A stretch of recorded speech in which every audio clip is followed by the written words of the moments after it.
¿Han prendido sus micrófonos? Me pregunto nada más. Hola, disculpe, los micrófonos ya están, ya se puede, ya podemos empezar a... El de allá no está prendida la luz. Ah, lo tiene apagado. Podemos así prender los micrófonos y empezamos.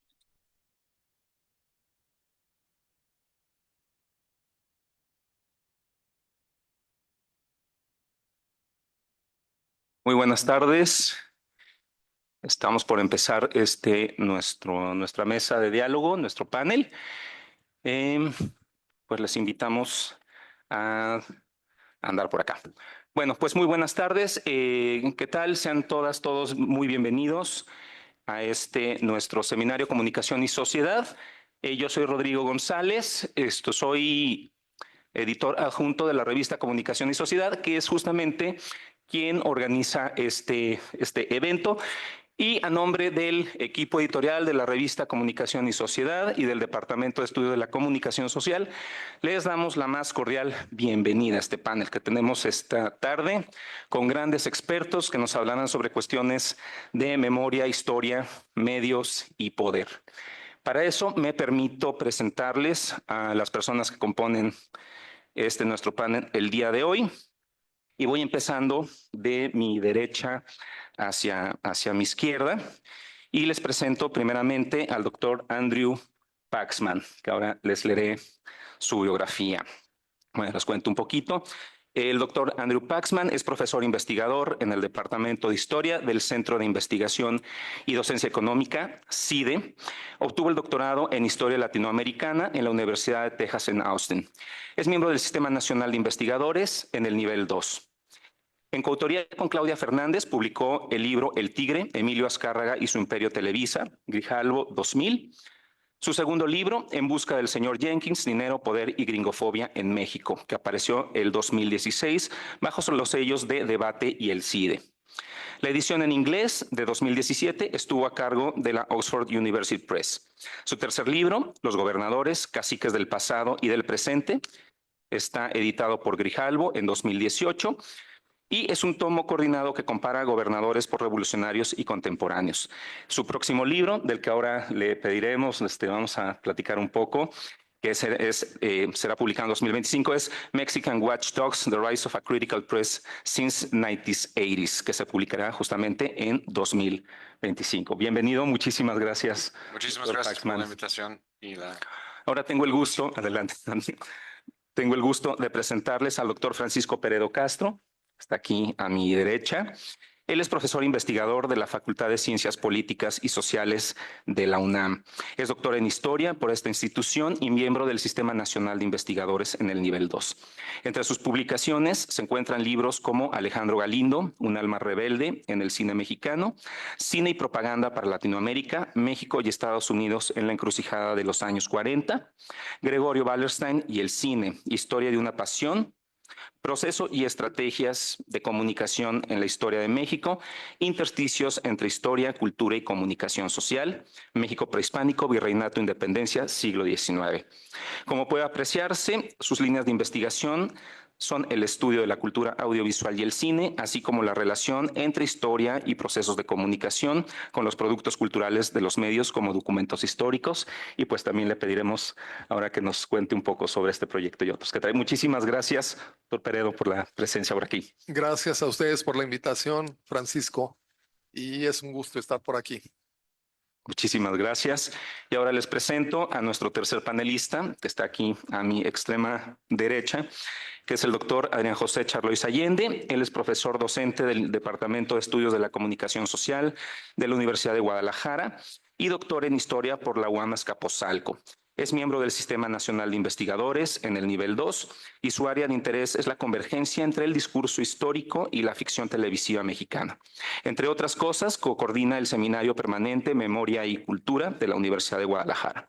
Sus publicaciones más recientes giran en torno a la representación de la historia del narcotráfico en plataformas de video on demand, la construcción del espacio a través de las representaciones del pasado y los desplazamientos hacia la memoria para pensar la constitución de sentido sobre el pasado en la ficción televisiva.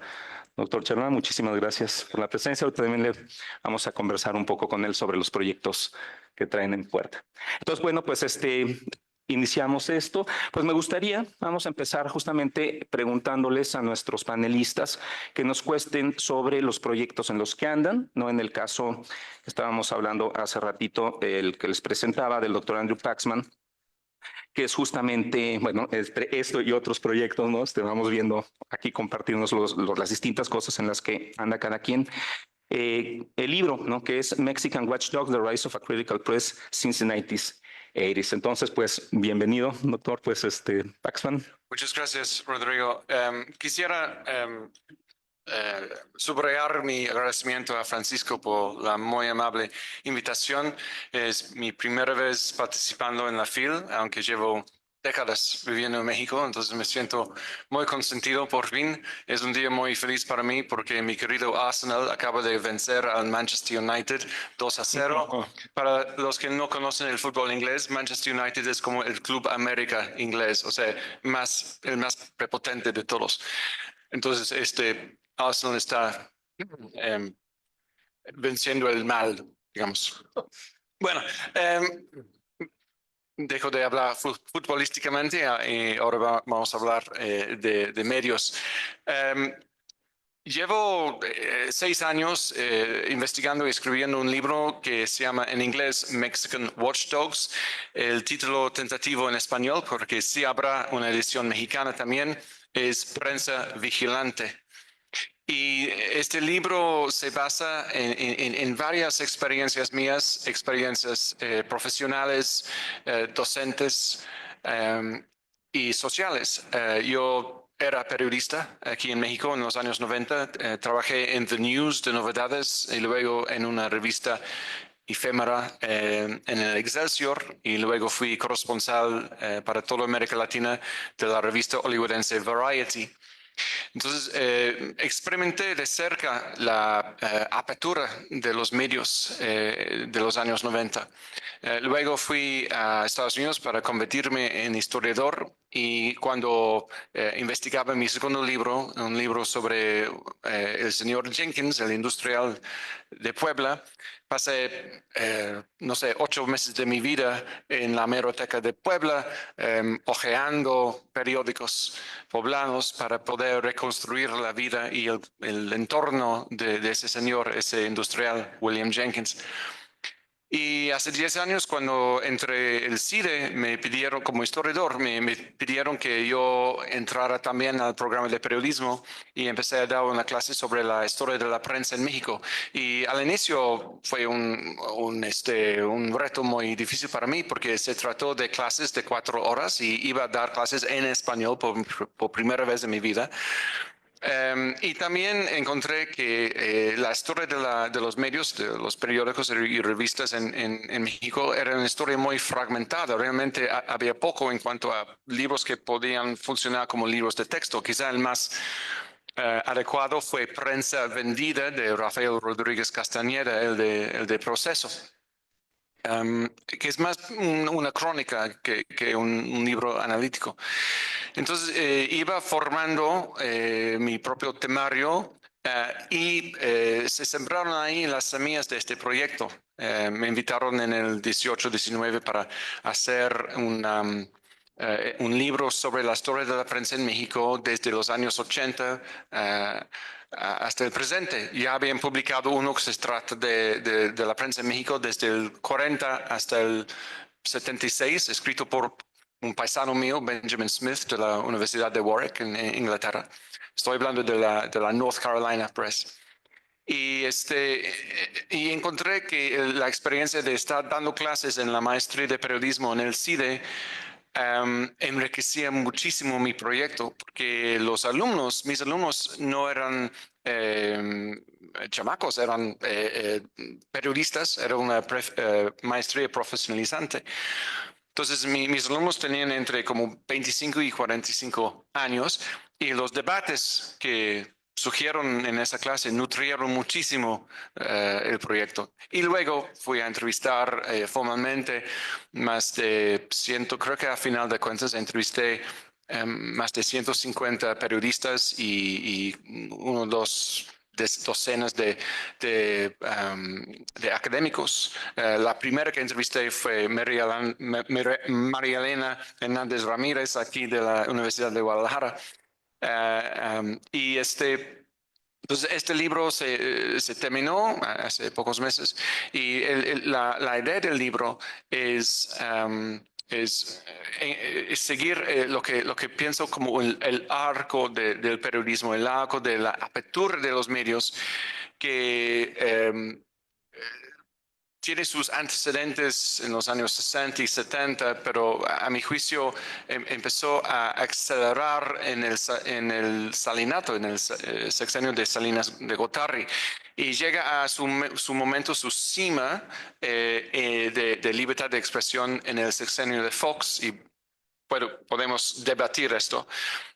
Y voy a dar una explicación mayor más adelante, pero la idea es que a partir de Calderón, hubo una convergencia de factores y noté en los temas que vamos a discutir hoy, la palabra convergencia creo que es una palabra clave para el estudio de los medios porque nunca podemos fijarnos en factores únicos. Siempre hay una convergencia de factores que explican los grandes cambios en la historia de los medios. Y entonces, a partir de Calderón, y de nuevo voy a entrar en detalles después, notamos un regreso, en cierto modo, de la libertad de la prensa en México. Y creo que hoy en día estamos en otro momento de parteaguas. Quizá es poco pronto para analizar, pero podemos intentar empezar el análisis del sexenio tan extraño mediáticamente que acabamos de experimentar, ¿no? El sexenio de AMLO. Y termino esta intervención por decir que, hablando de AMLO, él es el tema de mi próximo libro, que es la biografía de AMLO para Penguin Random House. Muchas gracias. Muchísimas gracias. Entonces, para ir teniendo una referencia también les vamos a invitar a hacer sus preguntas al final, no al final, sino un rato antes del final, para que pues podamos tener acá las dudas resueltas. Pues ahora, entonces, al doctor Francisco Peredo, si nos quiere platicar un poquito, Francisco, acá de lo que andas, platicamos un poquito. Teníamos acá, ¿no? Tenemos que tu libro, Procesos y Estrategias de Comunicación en la Historia de México, intersticios entre historia, cultura y comunicación social, pues va a tener una nueva ampliación, ¿no? Sí. Así que pues adelante, Pero muchísimas gracias. les pido un favor, ustedes me avisan cuando me deba callar, porque si no me sigo de largo. Muy bien, Ustedes me acá me avisan. encargo. Bueno, buenas tardes. Reitero mi agradecimiento por la invitación a participar en este evento a Francisco Hernández Lomelí, colega de la Universidad de Guadalajara, y es un gusto estar aquí con quienes nos interesamos por estos temas. El proyecto que yo desarrollo, nos fuimos muy atrás y les voy a explicar por qué. Tiene que ver con una inquietud relacionada con la docencia. La docencia en ciencias de la comunicación para estudiantes de licenciaturas en ciencias de la comunicación. Nos comenzó a inquietar mucho esta tendencia a dejar de lado o relegar un poco la necesidad de la formación sociohistórica y humanística y ponerle demasiada atención a la formación para el ejercicio profesional en los medios directamente, sacrificando algo que ya decían los cineastas del cinema nuevo brasileño. Lo importante de la vida y de la producción cultural a través de los medios de comunicación es siempre una cámara en la mano a condición de que haya una muy buena idea en la cabeza.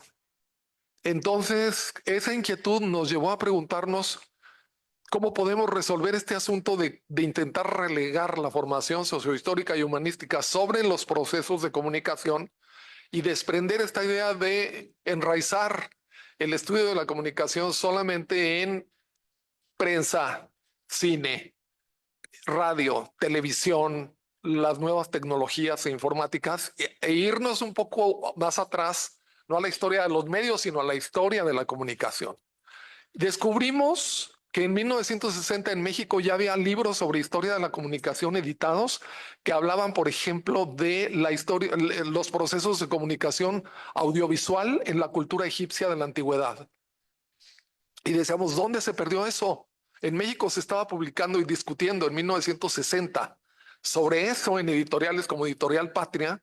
¿Dónde se perdió? Pues cuando se pusieron de moda los medios y las tecnologías audiovisuales y las carreras de comunicación adoptaron el patrón de estudiar los medios, pero no los procesos de comunicación y los protagonistas en términos de grupos de poder empresarial, grupos de poder político, grupos de poder moral, las iglesias, por ejemplo, etcétera, etcétera.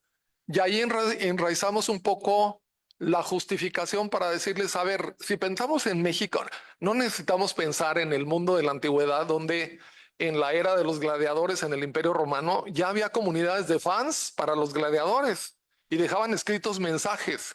Helio es el mejor y alguien contestaba, ¿de acuerdo con quién? Por ejemplo, ¿no? Y les decía yo a mis alumnos, en México, en el proceso de la conquista, a Hernán Cortés iban y le pintaban en las paredes de su casa en Coyoacán una cantidad impresionante de insultos y él mandaba a sus sirvientes en la mañana a que revisaran a ver qué le habían escrito y se tomaba el tiempo después de almorzar de preparar las respuestas en verso y mandaba a sus sirvientes a que ahí en el mismo muro donde le habían insultado pusieran cal y pusieran su respuesta al insulto que le habían dado. Y con los virreyes pasaba algo mismo. Recuerdo el caso del virrey de Güemes, que era conocido por ser corrupto, y le pusieron una especie de tuit muy breve en donde le decían, Güemes anda derecho porque el pueblo está en acecho. Y él, muy lacónico, con una especie de tuit muy breve, contestó, tan derecho andaré, tan derecho andará, que a muchos les pesará. Tú les decía yo a mis alumnos, a ver, pues ahí hay mucho hate, como dicen ustedes ahora, en todo eso que se publica. Esos mensajes breves, tanto para Hernán Cortés como para los virreyes, fueron objeto de esa clase de insultos y de intercambios y de respuestas. Todos los personajes importantes desde que inició el periodo colonial. No se nos olvide que el régimen virreinal se instaura 14 años después de la caída del 13 de agosto de 1521. Y desde ahí estamos en una situación en la que mucho antes de la existencia de los medios y tecnologías de la comunicación que conocemos, a partir de la imprenta, el cine, la radio, la televisión y todo lo que después siguió, la gente siempre se ha comunicado, la gente siempre ha interactuado, la gente se ha interpelado, se han contestado y a veces con mensajes muy breves y a veces con respuestas muy largas. Entonces este libro, esta es la portada, Procesos y Estrategias de Comunicación en la Historia de México, y empezamos con el México prehispánico, precisamente con la cultura de registro, acopio, utilización y transmisión de la información, por ejemplo, a través de la cultura de los códices, que se escribían y se clasificaban por temas en las que eran las bibliotecas del mundo mesoamericano. Las tres más importantes eran la de Texcoco, la de Tlatelolco y la de México Tenochtitlán. Dos se quemaron en el fragor de la batalla de la noche del 13 de agosto de 1521 y una fue incendiada intencionalmente durante la conquista, un poco como fue quemada por los romanos la biblioteca de Alejandría cuando conquistaron Egipto, Julio César, Marco Antonio, etcétera, etcétera. Y eso fue lo que nos propusimos en realidad, tratar de jalar a nuestros estudiantes de comunicación al interés por estudiar los procesos de comunicación en la historia de México, independientemente de las tecnologías y los medios contemporáneos de la comunicación. Y por eso empezamos en la época prehispánica con la cultura de los códices y continuamos con el régimen colonial hasta llegar al siglo XIX, que es el siglo ya de la independencia de México y de las repúblicas latinoamericanas. Y bueno, pretendemos continuarlo, pero en la perspectiva de eso, de procesos, el carácter procesual, donde está implícito que no son solamente los medios y tecnologías contemporáneas, que son los procesos con los recursos y estrategias de cada momento histórico y con la necesidad de considerar a todos los grupos participantes. Y en eso pensamos fundamentalmente en los grupos de poder político, los grupos de poder económico, los grupos de poder moral, social. Nos interesaba mucho la Inquisición, lo que implicaron las listas de libros prohibidos para el asunto de la circulación de información durante la era virreinal.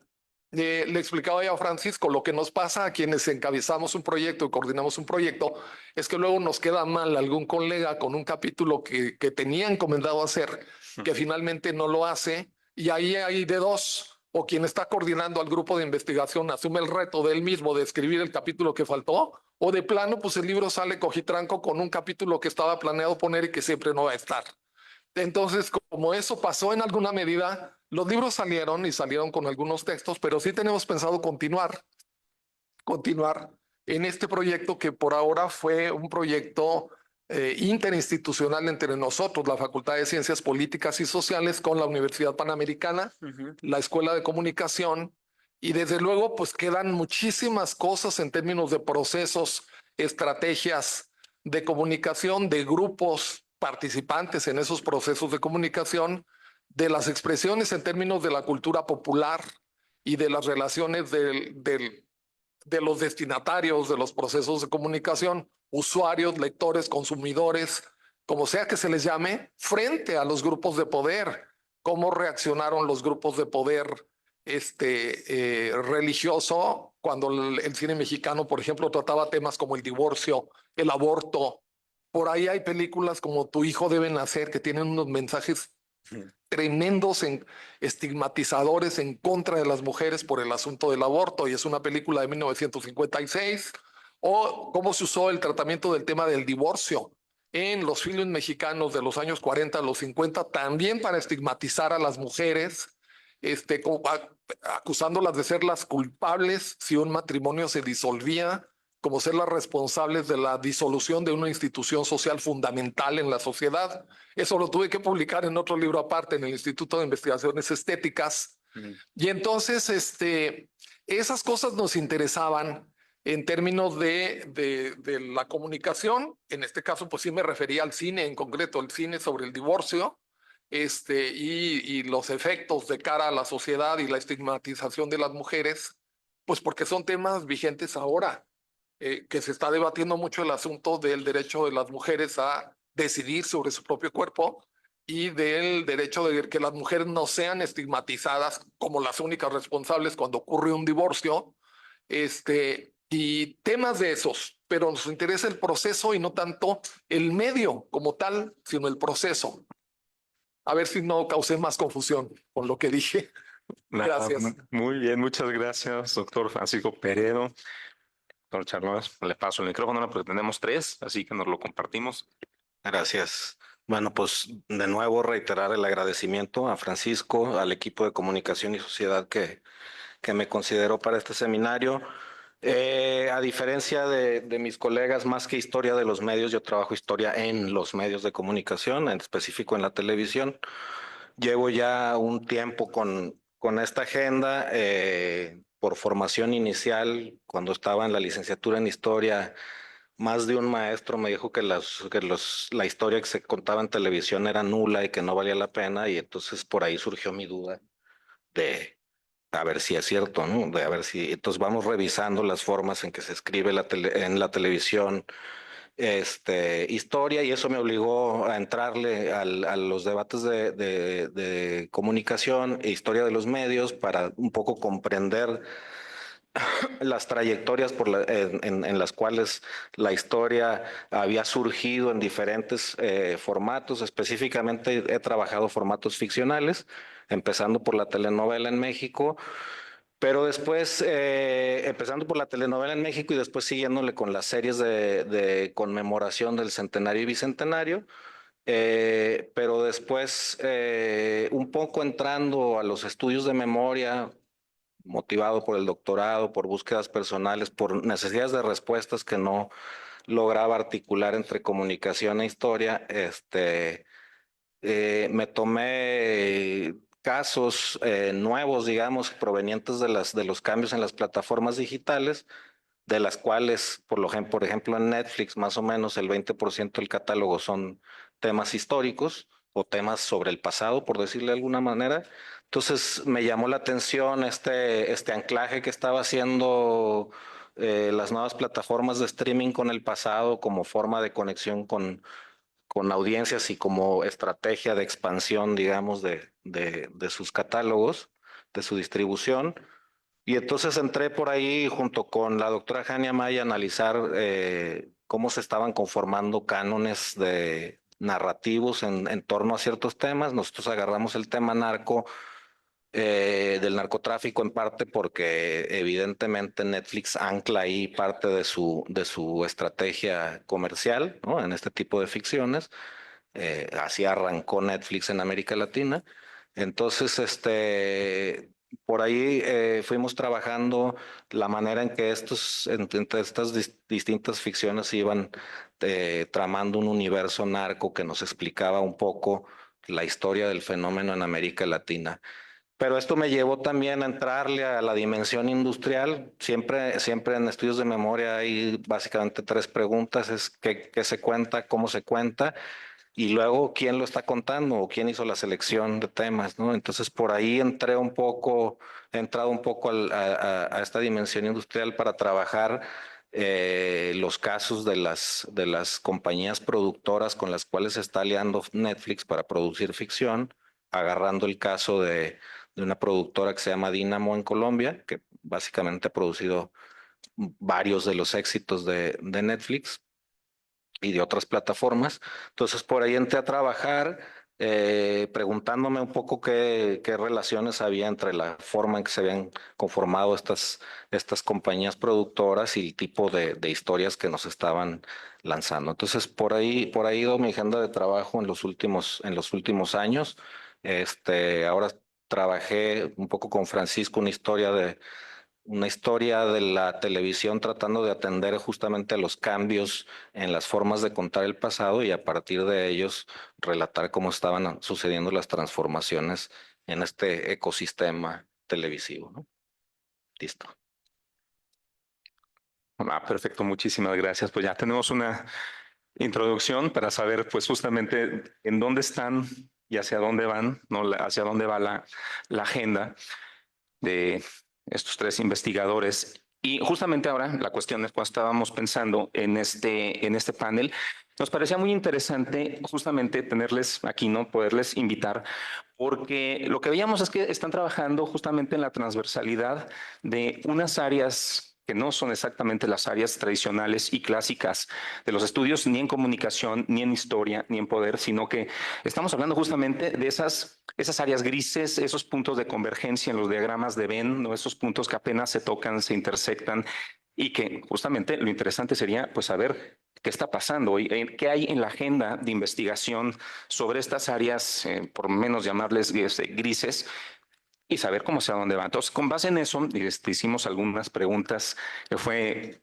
complicado hacer porque había muchísimas y le estábamos dando vueltas, pero para aprovecharles justamente, intentamos hacer preguntas que fueran bastante sintéticas, pero abarcadoras en relación a esto.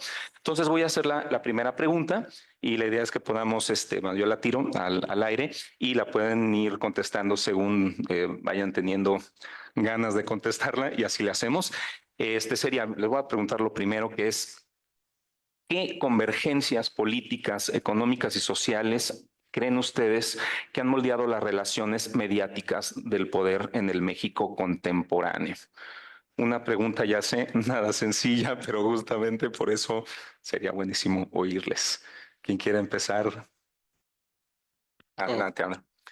Bueno, yo voy a hablar, quisiera hablar de los sexenios de Salinas y de Calderón, pero Francisco, como tu expertise es como de una época algo anterior, quisieras hablar algo de los 40. No, mira, puedo mencionar muy brevemente algo que muy probablemente quienes estén aquí, que estén en licenciaturas en ciencias de la comunicación, tienen muy claro. En las carreras de ciencias de la comunicación solemos empezar con el estudio de la prensa desde el periodo colonial, el periodo del virreinato, con las gacetas editadas en la Nueva España, que obviamente pues tienen el carácter de un ejercicio muy burocrático, nula libertad de expresión, tienen encima la Inquisición, y es hasta la transición del siglo XVIII al XIX cuando con periódicos como el Diario de México, que es un periodo de transición entre la Nueva España y el México independiente, se va a iniciar la era que llamamos la era de la prensa de facciones. La prensa claramente identificada entre el Partido Conservador y el Partido Liberal, en medio con el grupo de los liberales moderados, en contraste con los que eran los liberales radicales o puros. Y en ese esquema, pues lo que tenemos durante todo el siglo XIX es un periodismo de debate muy intenso entre las dos posturas fundamentales del México decimonónico, conservadores contra liberales, monarquistas contra republicanos, dentro de los republicanos los que quieren república central, los que quieren república federal, y prácticamente todo el siglo XIX hasta la mitad del Porfiriato tenemos una prensa de debate muy intenso. La historia de las ideas políticas en el México decimonónico está en esa prensa, en esos diarios que fueron los diarios decanos de cada uno de los partidos. Y claro está que las incidencias de lo que ocurre en el México del siglo XIX también se ven ahí. Las incidencias de lo que implicó el proceso de la Guerra de Independencia de Texas en 1836, el primer conflicto con Francia en 1838, la llamada Guerra de los Pasteles, por supuesto la guerra de Estados Unidos contra México, que así es como hay que decirlo, nada de la guerra México-Estados Unidos, no, la guerra de Estados Unidos contra México para despojar a México de la mitad del territorio, también está ahí, porque además se publica la prensa mexicana y se publica la prensa extranjera en México, con periódicos como The American Star, publicado en México durante el periodo de ocupación posterior a la guerra, porque igual que cuando invadieron Irak, también una vez que se firmó el Tratado de Guadalupe Hidalgo del 2 de febrero de 1848, se firma el tratado, se termina la guerra, pero dejan un ejército de ocupación en el país y publican un periódico que les sirve a ellos y a la colonia estadounidense.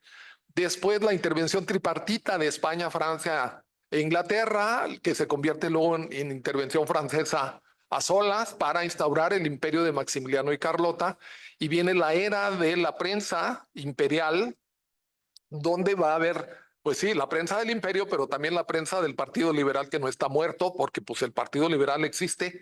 México era un país con un gobierno republicano y no hay esto de que hubo dos gobiernos, el gobierno imperial y el gobierno republicano. No, era el gobierno republicano el legítimo y los otros cometieron una ilegalidad, por lo cual tuvieron que pagar la consecuencia con el fusilamiento de Maximiliano. Entonces, el asunto es que todas las incidencias políticas del siglo XIX están ahí en esa prensa del siglo XIX que está en la Hemeroteca Nacional. Muchos de los diarios ya digitalizados que se pueden consultar en versiones digitales para explorar toda esa historia de la evolución de la cultura de comunicación y de información a través de la prensa en México desde la era colonial, con las gacetas, bueno, con las hojas volantes, con los pasquines, pasando por las gacetas, pasando por todos los diarios, en donde claramente están, por una parte, los testimonios del pensamiento político de ambos grupos, el Partido Liberal, el Partido Conservador, el Partido Moderado, y en cada una de las etapas lo que se dice a propósito de esos procesos, de lo que ocurrieron, y que además te permiten ver otras manifestaciones, por ejemplo, durante la Guerra de Independencia de Texas, obras de teatro como cómo se salva el honor de un tejano por los mexicanos que siendo mexicanos y que eran esclavistas participaron del lado de los tejanos, de los estadounidenses, no del lado de los mexicanos. Entonces, esas serían ese tipo de convergencias entre el acontecimiento político, el ejercicio periodístico y la necesidad de que la gente se informe y se entere de lo que está pasando y asuma una postura en relación con lo que pasa. Claro está que durante el Porfiriato, la prensa inicialmente está muy vigilante y muy atenta y muy crítica contra Porfirio Díaz, pero sucesivamente después, ya en el tercer gobierno de Porfirio Díaz, la prensa empieza a ser sometida, empieza a ser sobornada, y hay la estrategia de las 3 P's, plata, palo o plomo. Y eso significa comprar a la prensa primero con dinero. No aceptan venderse, entonces palo, golpizas y viajes de rectificación. Y al final plomo, que puede llegar a ser la persecución que lleva a la muerte, los encarcelamientos, los intentos de constituir agremiaciones periodísticas para defenderse, para pagar abogados que les permitieran defenderse cuando eran encarcelados, los procesos en los que se llegaron a destruir las imprentas o que se llegó a detener incluso a los voceadores, a los que vendían los periódicos, que no tenían nada que ver. Entonces esos me parece que son convergencias, yo más bien lo planteo así, entre los acontecimientos políticos con el ejercicio periodístico, en la vida de drama que viven los periodistas que no pueden agremiarse para defenderse de la persecución en unas estrategias que eran claramente de hacerles la vida miserable, hacerles la vida imposible para que no estuvieran en contra del régimen porfiriano. Y a pesar de todo hubo prensa crítica contra el porfiriato. Ahí está en el Diario del Hogar, que por el título alguien pensaría que es un diario de amas de casas, pero no, era un diario muy político y muy crítico. O todos los aguizotes, el aguizote, el hijo del aguizote, el nieto del aguizote, etcétera, etcétera. Entonces, Andrew mencionó un libro, pero hay libros similares que se refieren específicamente a la prensa censurada en el siglo XIX o la persecución de los periodistas en el porfiriato. Y esas son como las convergencias viendo en perspectiva histórica que yo suelo ver con más detenimiento. Francisco, muchísimas gracias. Bueno, nos llevamos el esquema de los 3 Ps a clase. Andrew. Gracias. Bueno, creo que el entendimiento convencional de la historia de la prensa en cuanto al siglo XX es fijarse, o se trata de fijarse en dos momentos, se supone, parteaguas, que son el 68 y el 76. El 68 por la matanza de Tlatelolco, y el 76 por el llamado golpe de Echeverría contra el Excelsior de Julio Scherer. Pero en mi análisis, esos dos momentos han sido exagerados en la historia de los medios, exagerados principalmente por la gente que participaron en esos momentos, sobre todo la diáspora de Excelsior, ¿no? Los que fundaron no solo Procesos, sino también 1+1, Nexos, Vuelta. El 68, hay un libro de Eugenia Allier, creo que es de la UNAM, ¿no? No me recuerdo exactamente el título, pero es algo como el 68, el movimiento que cumplió en el futuro. Y así fue. O sea, la cobertura de la prensa de Tlatelolco fue muy sumisa. La relación entre la prensa y el Estado realmente no cambió mucho en ese momento. El 68 sí planteó semillas que renderían frutos después, en los años 80. Cuando los que eran estudiantes en el 68 llegaron a posiciones de influencia en las redacciones, y ahí se nota la influencia del 68. Es una influencia postergada. El 76 dio lugar a Proceso y a 1+1, pero eran medios algo... eran anomalías, o sea, no había como una ola de nuevas publicaciones surgidas de ese golpe contra el Excelsior de Echeverría. Eran como publicaciones únicas. En el caso del sexenio de Salinas, sí hay una convergencia de factores que producen una apertura impresionante, amplia y duradera. Y es una apertura que yo atestigué. Yo entré al periodismo en la Ciudad de México en el 91, en The News de Novedades. Yo me recuerdo bien cuando se lanzó el periódico Reforma. Hermana menor del norte de Monterrey y mayor de Mural de esta ciudad. Y noté también el efecto en cadena que produjo el debut de Reforma en los demás medios. Dentro de pocos años, el Universal se estaba renovando, tratando de competir con Reforma, con nuevas contrataciones. Mi coautora, la coautora de mi libro El Tigre, era una de ellas. Ella empezó en el Financiero y fue contratada por el Universal en el 96. Y el plan de Roberto Roque, entonces editor, fue hacer una competencia más directa a Reforma, que le estaba robando mercado. También en esa época se nota el lanzamiento de medios independientes, es decir, que no dependieron en el horario en Puebla, la Jornada de Oriente, Síntesis, la edición local de El Universal. Aquí en Guadalajara, por supuesto, siglo XXI, seguramente casi todos aquí conocemos muy bien esa historia.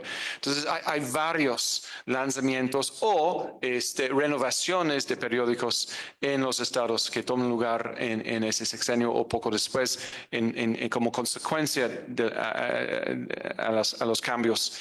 Y la convergencia es una convergencia de 4 factores. El primer factor es el entorno político. A partir del año 90, Carlos Salinas propuso que México se uniera con Estados Unidos y Canadá en un tratado de libre comercio. Entonces, durante 4 años, durante las negociaciones, fue muy aparente a Salinas y su círculo que hicieron un intento para convencer a los norteamericanos, a los sajones, que México era un país que se estuvo democratizando. Entonces, mostrar una apertura en la prensa era parte de esta estrategia. Hay que convencer a los gringos que sí somos sinceros sobre en cuanto a nuestra retórica democratizadora. Este es el contexto político. Luego, el entorno económico. También a partir del año 90, con la anticipación de que habrá un tratado de libre comercio, que realmente fue un tratado de inversión más que nada, para atraer la inversión norteamericana y canadiense y de otros países como Japón, que quería exportar sus Nissan desde Aguascalientes a Estados Unidos, ¿no? Entonces, con esa anticipación, empezaron a llegar muchas empresas. Empezó a llegar, por ejemplo, McDonald's, o sea, franquicias, empresas, y se convirtieron muy pronto en anunciantes. El mercado publicitario en el salinato más que duplica. Eso, a su vez, anima a gente como Alejandro Junco, el dueño del Norte, de fundar Reforma, porque ve que un periódico tiene más posibilidad de operar sin depender en el horario. O sea, hay un mercado publicitario que puede sostener un nuevo periódico. El tercer factor fue el factor que mencioné antes, la madurez o más bien la maduración de la generación del 68 que eran... tomo el ejemplo, por ejemplo, específico de Humberto Musacchio, que es uno de los que perfilo en mi libro. Humberto Musacchio estuvo presente en la matanza de Tlatelolco. Tenía como, no sé, 19 años en ese momento. Luego entra el periodismo, creo que estuvo en el Universal durante un tiempo. No le gustó nada como el Universal censuró la cobertura de Avándaro y luego pasó por otros medios y llegó a ser uno de los fundadores. Pasó por 1+1 y luego fue uno de los fundadores, uno de los 5 directores fundadores de La Jornada. Entonces, de ahí se nota que una persona muy influido por lo que atestiguó en el 68 llega a la redacción y está impulsando un periodismo cívico, un periodismo de rendición de cuentas desde la redacción de La Jornada. Y este nuevo ambiente es cada vez notable en la prensa en México, en la capital, en los estados, y está presente ya en el sexenio de Carlos Salinas. Y el cuarto factor es el mismo presidente, Carlos Salinas. tuve la oportunidad de entrevistarlo, ahora vive en Londres, entonces cuando voy a ver a mi familia que viven allá, bueno, hace un par de años tuve la oportunidad de entrevistarlo, entonces, y entrevistar a él y también a sus dos voceros, Otto Granados y José Carreño Calón, pude incluir sus versiones en esa parte del libro, y lo que noté, entre otras cosas, es que Salinas, a pesar de su mala fama hoy en día de ser, como dice AMLO, es el padrino de la desigualdad en México, ¿no? Pero los historiadores tratamos de no pensar en blanco y negro, y algo que a mi juicio sí aportó Salinas a la democratización fue una convicción personal de que la prensa tiene que abrirse, que tiene que sí, abrirse en términos de llenar la responsabilidad de ser un foro de comunicación entre el pueblo y el poder. Es interesante notar que cuando hizo su doctorado en Harvard, Salinas, él estuvo viviendo en Boston precisamente entre 72 y 74, los meros años en que Watergate se volvió escándalo. Así que él atestiguó como el New York Times y el Washington Post, sobre todo el Washington Post, Bob Woodward y Carl Bernstein, ese dúo famoso, ¿no? Publicaron revelación tras revelación sobre lo sucio del gobierno de Richard Nixon. Regresa a México y convive con muchos periodistas. Su papá era miembro del gabinete de López Mateos, y su papá solía invitar a Octavio Paz y a varios columnistas a cenar en casa. Entonces, se crió en un entorno medio periodístico. Y cuando llega al poder, uno de sus... es un poco complicado, ¿no? Hay que pensar en matices, porque la primera cosa que hace Salinas en cuanto a la prensa es destituir a Manuel Becerra Acosta, el entonces director editorial de Uno más Uno, que a pesar de la huida de varios periodistas, de más de 100 de hecho, de Uno más Uno a fundar La Jornada, todavía tenía una voz crítica. Y Uno más Uno había apoyado a Cuauhtémoc Cárdenas en el 88.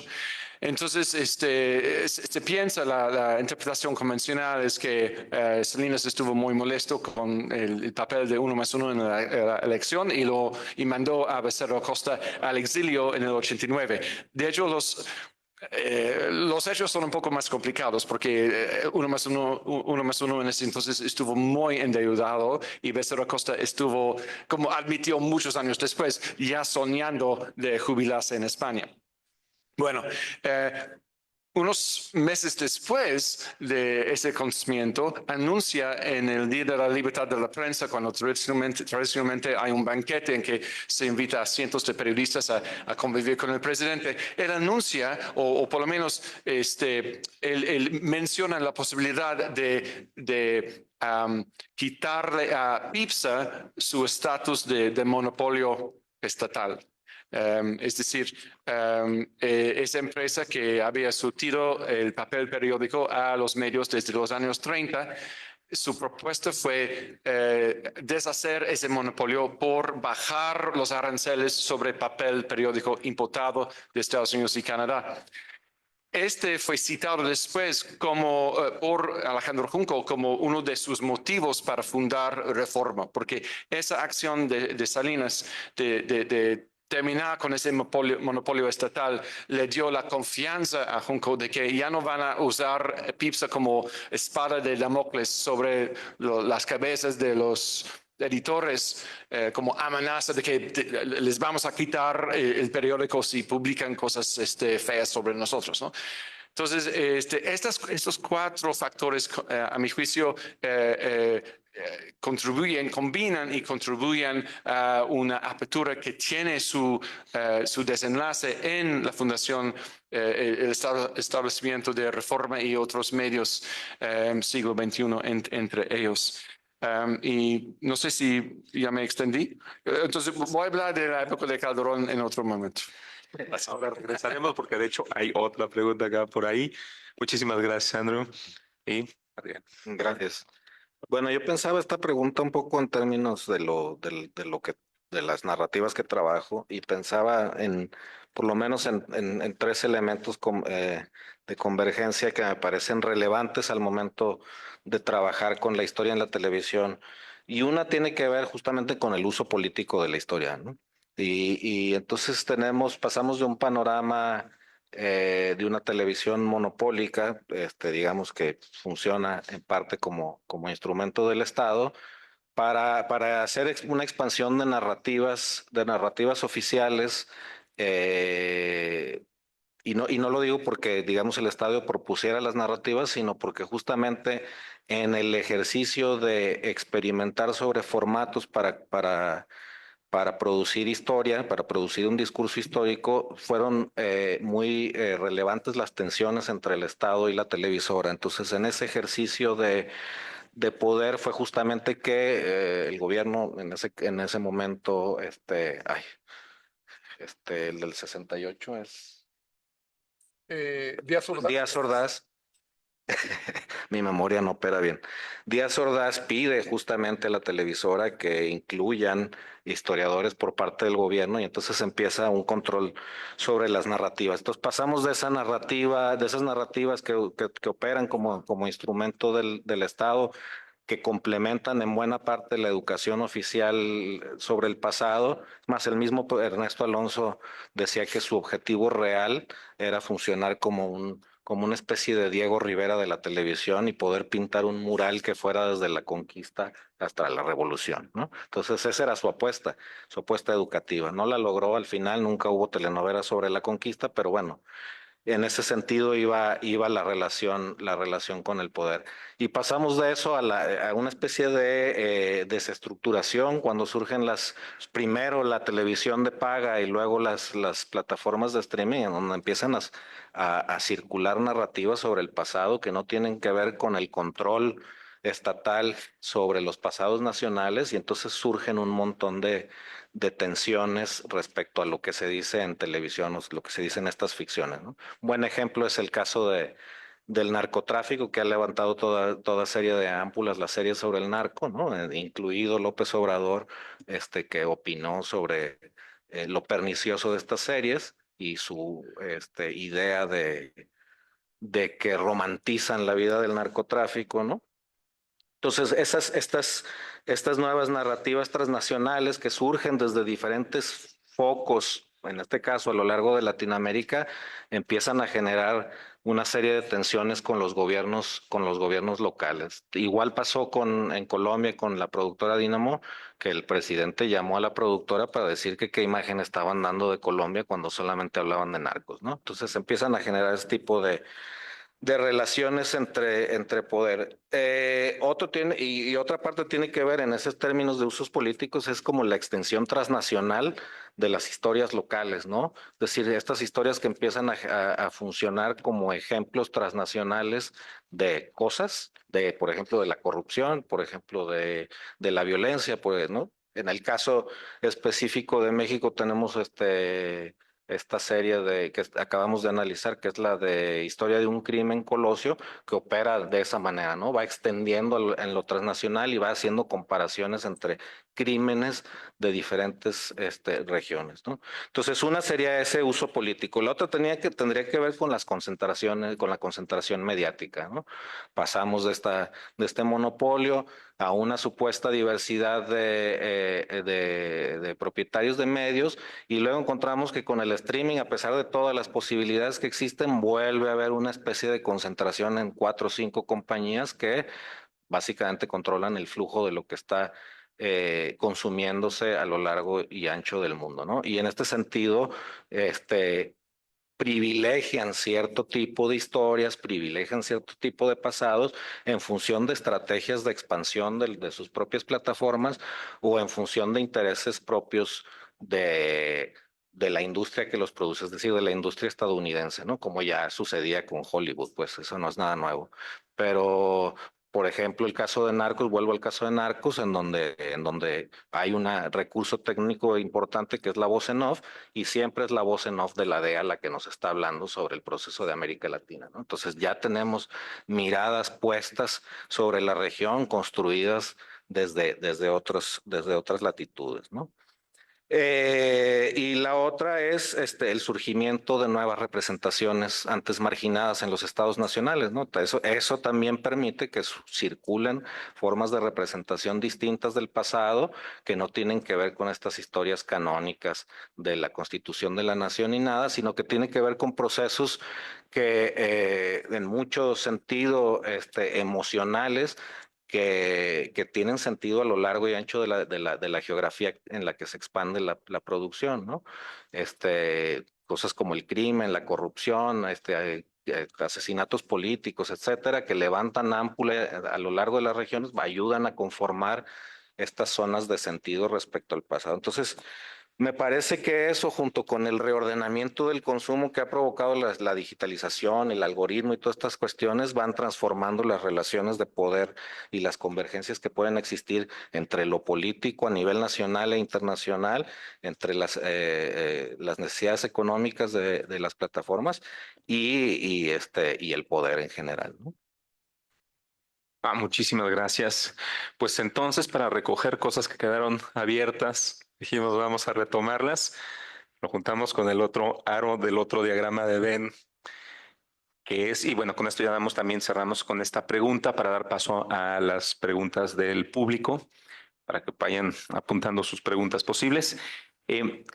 Ahí va. ¿Qué características económico-políticas del viejo ecosistema mediático creen ustedes siguen presentes en los modelos de medios actuales? O bien, ¿qué continuidades y rupturas creen ustedes que que siguen presentes?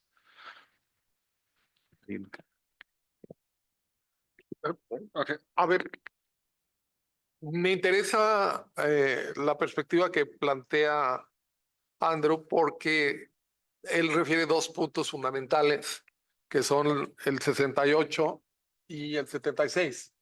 Yo pensaría que el último gran momento en que hubo un enorme control del Estado mexicano sobre la prensa fue la Segunda Guerra Mundial, cuando hubo la necesidad de virar la postura de la opinión pública mexicana, de tener una postura muy proeje a que adoptar una postura pro aliada. Y ese fue, yo creo que un gran momento de utilización de PIPSA como instrumento de control de la prensa mexicana y por otra parte, pues también la incidencia de la diplomacia de la Embajada de Estados Unidos para crear las listas negras de empresarios que colaboraran con el régimen nazi, con relaciones económicas, comerciales con la Alemania nazi, iban a estar castigados.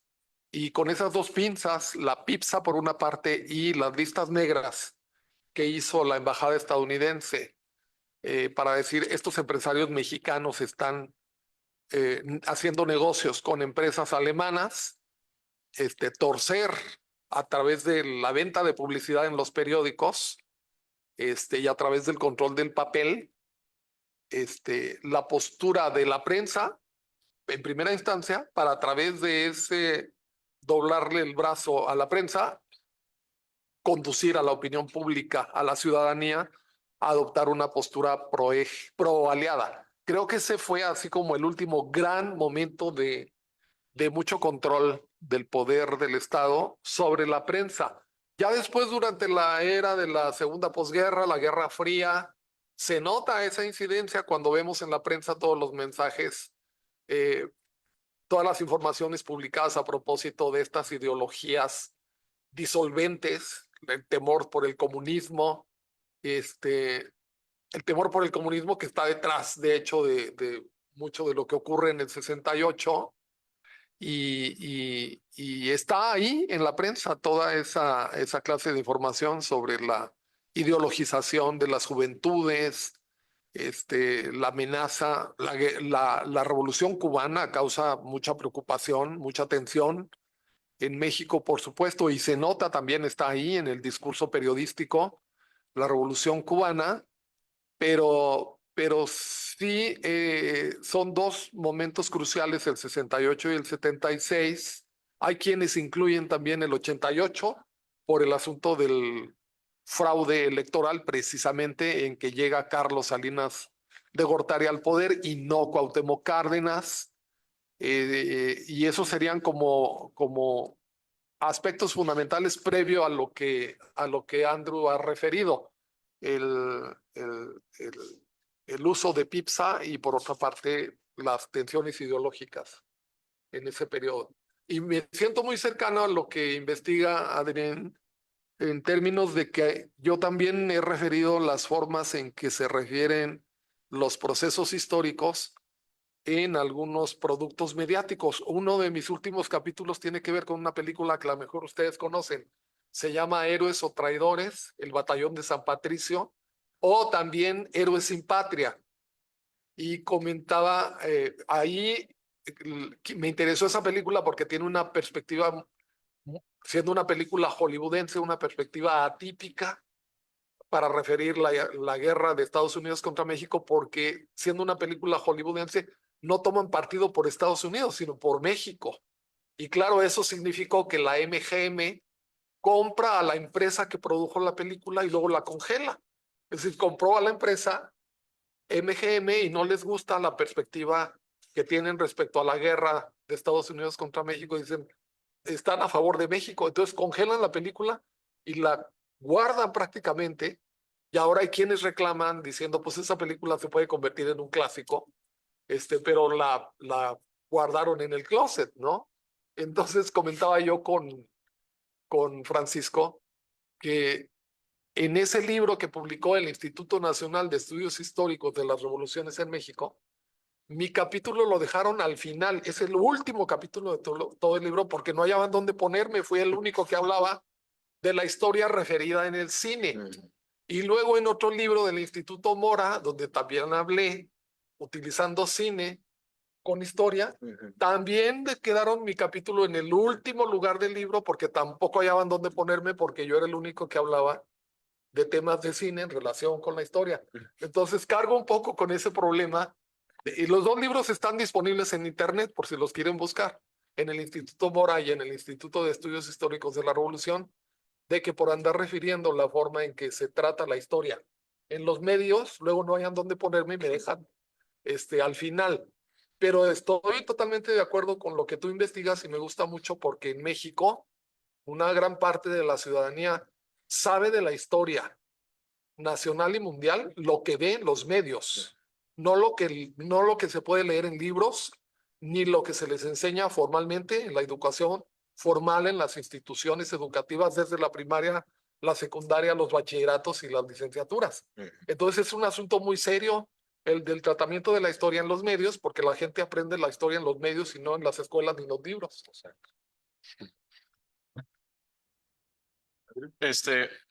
Hay bueno, en cuanto a la continuidad entre el pasado y el presente, se puede abordar varios temas en lo periodístico. Quizá una continuidad falsa que me ha preocupado mucho en años recientes es la imagen y el discurso, o más bien la herramienta discursiva del chayotero, del periodista chayotero, que se usó mucho en las mañaneras y también en la cámara de eco, que es Twitter y los medios sociales de los periodistas y influencers afines a la 4T. ¿Por qué pegó tanto? Pues pegó tanto la idea, o sea, la descalificación a gente como Carlos Loret o bueno, muchos periodistas críticos, Riva Palacio,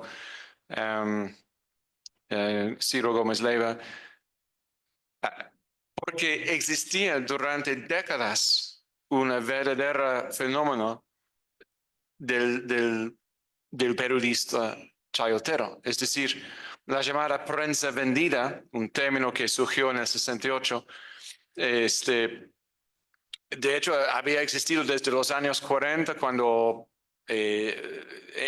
en el contexto de la Segunda Guerra Mundial, otra herramienta, además de la lista negra y el uso de PIBS, fue la cooptación de la prensa, primero en Pemex, si mal no recuerdo, y luego en las demás secretarías se formalizó el mecanismo bajo Alamán después de la guerra, de cooptar la prensa por medio de pagos quincenales. El embute se llamaba en ese entonces, luego se usó más bien la palabra chayote.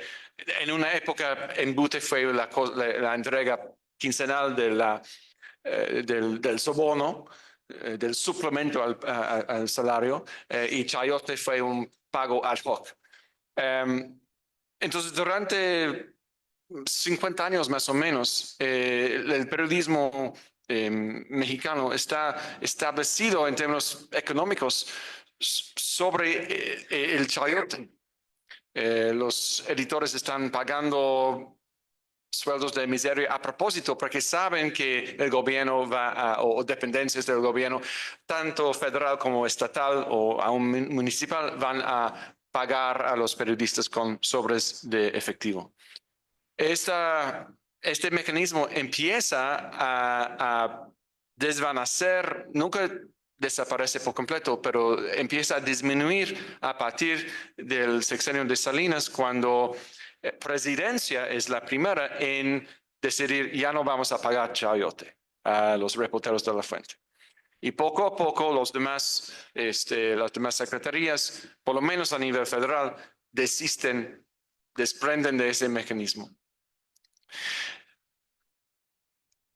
Pero la idea del periodista chayotero se queda plantado en el imaginario popular, en parte porque persistió durante tanto tiempo y en parte porque nunca desapareció por completo.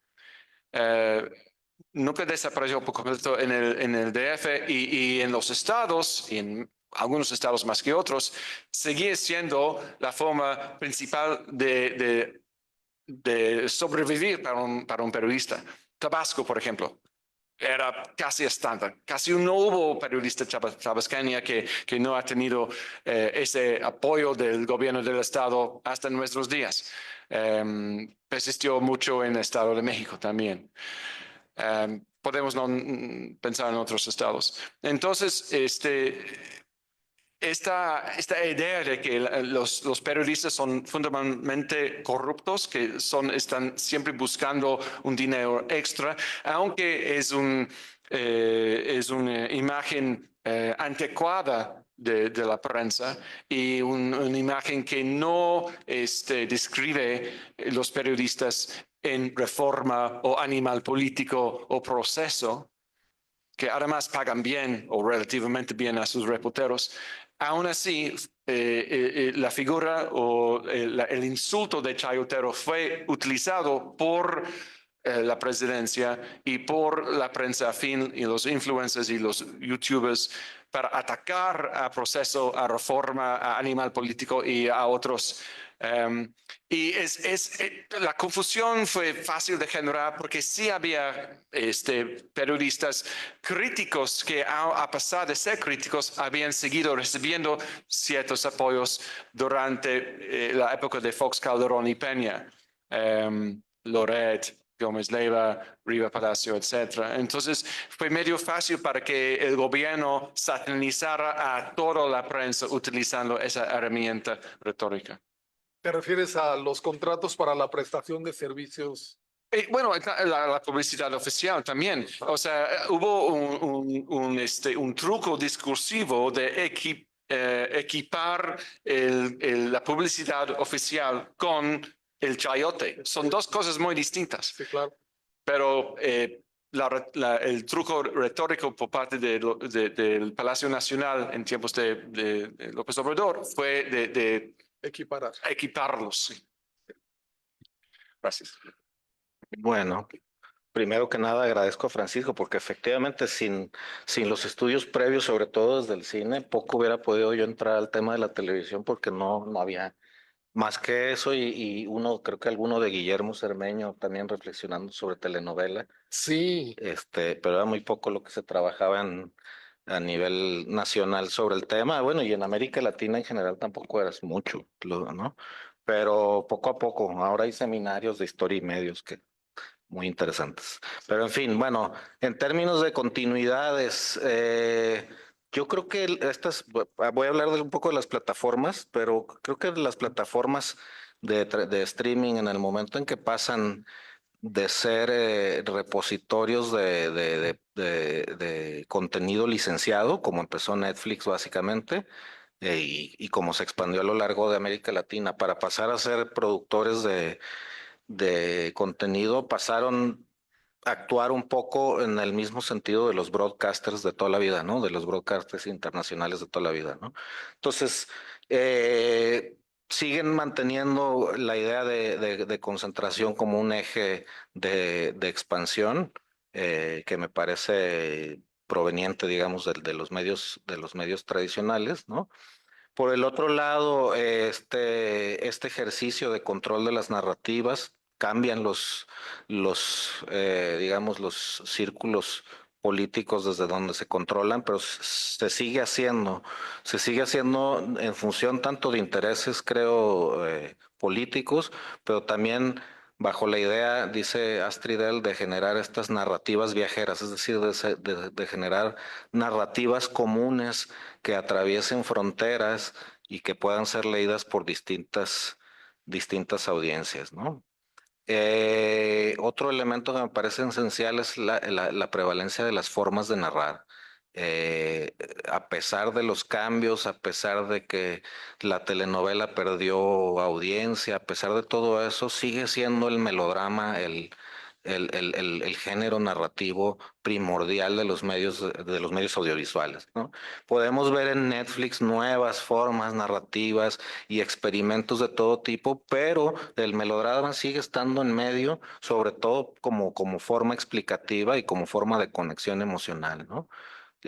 Por más históricas que sean las series y por más que pretendan explícitamente hablar de la verdad de lo que sucedió, en realidad el acceso a recursos melodramáticos se sigue manteniendo como eje digamos, de control, ¿no? Y un extraño regreso en las plataformas a las producciones tradicionales. Si podemos observar que Netflix poco a poco va regresando a la telenovela, yo creo que las audiencias ya nos enfadamos de la complejidad de Netflix, ¿no? Y entonces volvemos. Me sorprendió en este semestre dando clase que mis alumnos de primer semestre comentaban que sus programas favoritos era La Rosa de Guadalupe, ahora vista en TikTok. No entendía por qué era la necesidad de ver 3 minutos, 3 minutos, 3 minutos de un mismo capítulo, pero eso quiere decir que el viejo medio se sigue expandiendo, sigue utilizando las oportunidades de la digitalidad para estar ahí presente con la misma moralidad, con las mismas control sobre el deber ser, con el mismo catolicismo en medio, ¿no? En el caso de la Rosa de Guadalupe. Y entonces mantienen esta lógica de construcción de sentido anclado en esas formas tan experimentadas por la televisión mexicana, ¿no? Yo creo que por ahí decía hace un rato Guillermo que la televisión educa y que a nosotros nos educó Televisa, y yo creo que a nosotros nos ha costado un montón salirnos de Televisa, ¿no? Y en ese sentido son las plataformas las que vuelven a acercarnos a esas visualidades estéticas, historias chabacanas de Televisa, etcétera, ¿no? Eso por un lado. Y en términos de rupturas, con en los medios actuales, yo creo que el de especial lo transnacional. Ya lo decía el viernes en otra intervención que me parece esencial en términos de lo que a mí me interesa, que es la construcción de memoria, que lo transnacional es lo nuevo, pues, es decir, es puede cambiar las estructuras de lo narrado en función de la digitalidad y todas estas cuestiones, pero el punto al centro es cómo contamos ahora para comunidades de sentido que son mucho más amplias que lo nacional y que no se vinculan al pasado en relación a lo nacional, se vinculan a través de nostalgias, sentimientos, etcétera, ¿no? De ahí tanta biopic, de bioserie, ¿no? Desde Chente Fernández hasta Luis Miguel, tenemos esta vuelta de ese Star System viejo, ¿no? En el que nos sentimos anclados y con el cual hacemos sentido también, si uno se pone a ver la serie de Luis Miguel, hacemos sentido del contexto, ¿no? De los 80 que vivimos, etcétera, ¿no? Entonces, en ese sentido, la transnacionalidad invita a romper con la historia relacionada al dato, como era muy típico en la telenovela mexicana, ¿no? Al suceso específico. Y entonces tenías, yo recuerdo en Senda de Gloria la discusión sobre la Constitución del 17, yo creo que fue tan aburrida como la original. Discusión, o sea, el capítulo era horrible.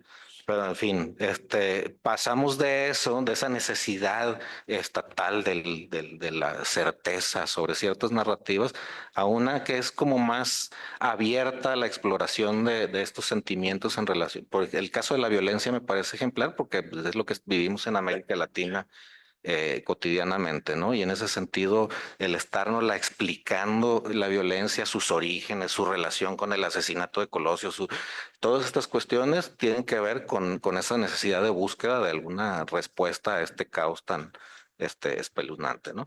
Y la otra es la ampliación de las diversidades en la pantalla, ¿no? Ya no tenemos los mismos personajes repetidos todo el tiempo, sino empezamos a ver variedades, comunidad LGBT que se representa, mujeres, comunidades marginadas, historias que surgen desde la marginalidad, por el caso en el caso brasileño, por ejemplo, el que hablábamos hace no tanto, creo que era el de Cangaço Novo, que es desde la violencia y desde la marginalidad de estos asaltantes de bancos que se empieza a explicar la historia de Brasil, ¿no? Entonces eso amplía el panorama a otras formas y a otras personas dentro de la pantalla, ¿no? Yo creo que eso es parte de los cambios más relevantes.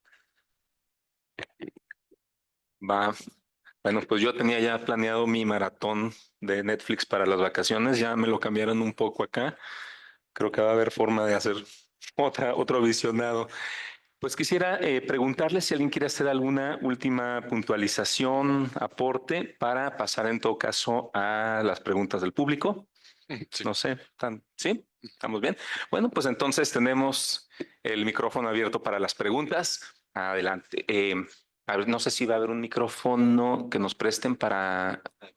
Ah, muchas gracias.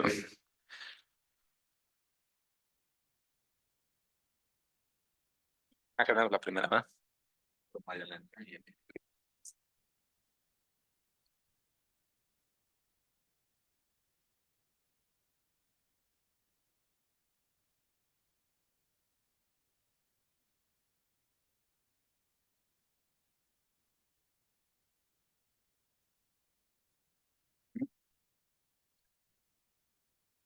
¿No hay micrófono?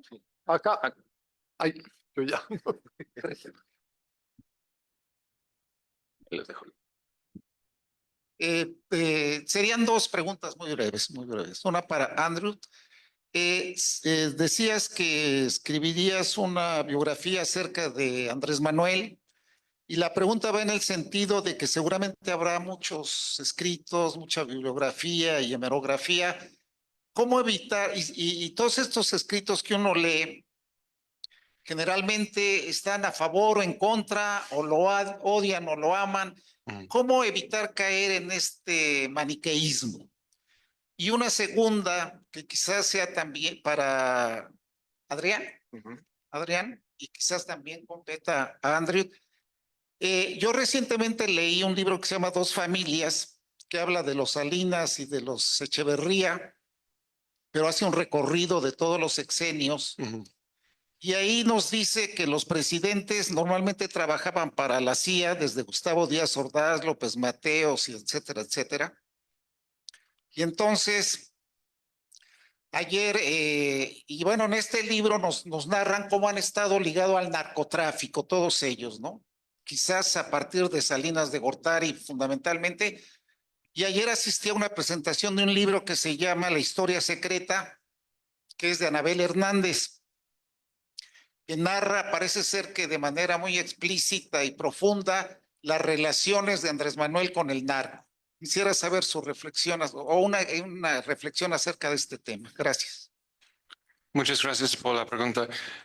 Tiene toda la razón en el sentido de que las biografías de AMLO que existen, y hay como 6, son o de campaña. Hay 4 que se emitieron en años de campaña, datando desde 2005-2006, o son para golpearlo. Y la razón por la cual Penguin me invitó a hacer la biografía de AMLO es porque llevo ya 2 biografías sobre gente controvertida, Emilio Azcárraga mismo y William Jenkins, y en ambos casos los traté, por más que pude, de manera equilibrada. Yo diría que un biógrafo tiene que tener sentimientos encontrados sobre su sujeto. Ni debe ser fan, ni debe ser crítico a la ultranza. Yo diría que que sentimientos encontrados es como la única base saludable, sana para un biógrafo. En cuanto a los nexos entre los presidentes y el narco, no es un tema que he investigado, pero yo diría que, nada más muy brevemente, yo diría que nexos o ligas son palabras nebulosas. Una cosa es aceptar dinero del narco, otra cosa es hablar con el narco o con sus representantes con fines de bajar el nivel de violencia en el país. Gracias. Gracias. Tampoco sabría cómo responder. No sé si la pregunta era sobre la relación entre AMLO y el narco. Yo no tengo ni datos ni mucho menos para afirmarla. Si me pregunta por las representaciones sobre el narco, es decir, lo que han dicho, por ejemplo, las series y eso, sí, creo que es muy clara esa idea, sin las pruebas, pues, que circule la idea de la relación entre el poder político y el narco, por no ponerle presidentes. ¿Cómo están representadas? Generalmente no representan un presidente y su relación con el narcotráfico. Hablan del gobierno, de las secretarías, de ciertos personajes dentro del gobierno, agentes de la DFC y ese tipo de cosas, ¿no?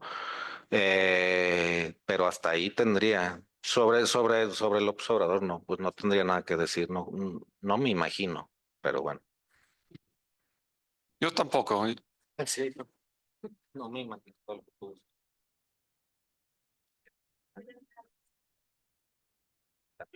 Buenas tardes. Felicitar a los ponentes. Realmente cuando vi el título de la mesa, que hablaba de historia de los medios, dije a ver si no nos quedamos pues en la prehistoria, ¿verdad? Porque dije en una mesa es un poquito difícil abarcar todo. Por las áreas que manejan cada uno, creo que nos presentaron una visión muy interesante. Y la pregunta que les quiero hacer es ante la explosión de medios y plataformas digitales y también de contenidos y de la influencia de las transnacionales y todo este tema, ¿cómo se podría reivindicar la función del periodista crítico? Porque cuando surgen pues, las primeras escuelas de comunicación en México, como fue la Septien, la Carlos Septien, fue orientada a formar periodistas, gente que informara y que contribuyera a la formación de la opinión pública. También durante pues, la Primera y la Segunda Guerra fue cuando se identificó pues, la importancia de la propaganda y que influía directamente en la percepción que tenía la población de los temas. Y es como con el manejo que hizo Hitler de los medios, que fue de los primeros estrategas que supo utilizarlos, pues cómo logró convencer a un pueblo de que él tenía la razón y que había que exterminar a una población. Entonces, ¿cómo podemos recuperar pues esa función inicial ante pues toda esta vorágine que nos toca vivir?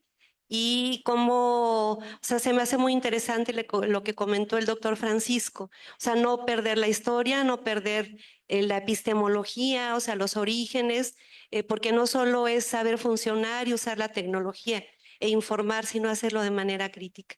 Gracias.